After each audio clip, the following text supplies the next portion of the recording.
Hi, this is Lori Ann Rickard from My Health Spin. Thanks for being with us. Today we're going to talk about telemedicine.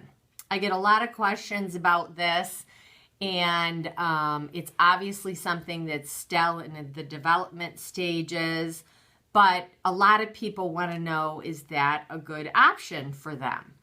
First thing you want to know is that it is very dependent on what state you're in as to whether your doctor is allowed to do this, see you via telemedicine, whether your insurance will pay for it. So all of those things you want to find out before you agree to a telemedicine visit, because if you're expecting that it be covered by insurance, you want to know that for fact. And some states and some insurance companies haven't progressed to the point where they cover those types of visits.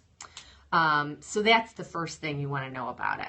Now, what's good about telemedicine? There's a lot of great things about telemedicine. I mean, you know, my dad was 92, 93 when he passed, and it was very difficult towards the end to get him out to appointments, especially a simple follow-up appointment where someone just needed to do general checks.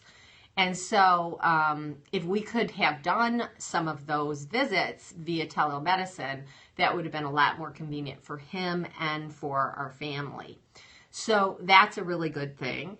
It's also good for doctors because they're able to see patients from any location, including their house.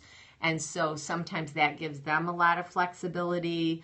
And, you know, it's just kind of easy, quick. You could do it on your lunch hour at work. You wouldn't even have to leave work. So lots of good things, and the reason why we're seeing a lot of progress with regard to telemedicine. But what are the negatives about telemedicine? Well, I already mentioned one, right?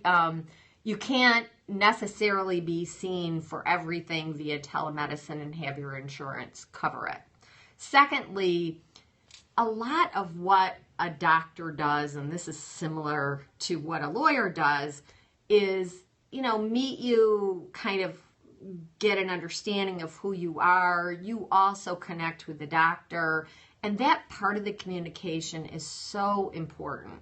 And some of that is lost via telemedicine. You don't get that one-on-one contact to really know, is this the right doctor for me? Secondly, you know, you can only use it for some things. So right now in some states, you could do a psychiatric visit via telemedicine. You could do a follow-up visit via telemedicine.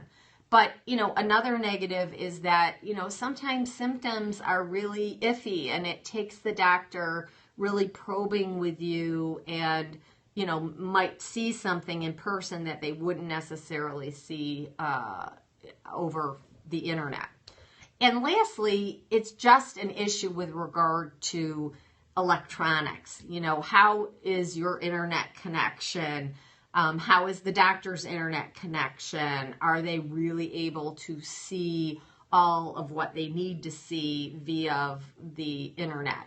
So you want to weigh the pros and cons for all of those items, but I think it's something that is definitely progressing in the future, and we're going to see more of. I'd love to hear your thoughts about telemedicine, whether you've used it in the past or might be interested in using it in the future. Please leave any comments on our Facebook page, My Health Spin, and we're also on Twitter, LinkedIn, Pinterest, Instagram, so we'd love to hear from you on any of those formats. Again, this is Lori Ann Rickard, and we're hoping that you will spin your healthcare your way.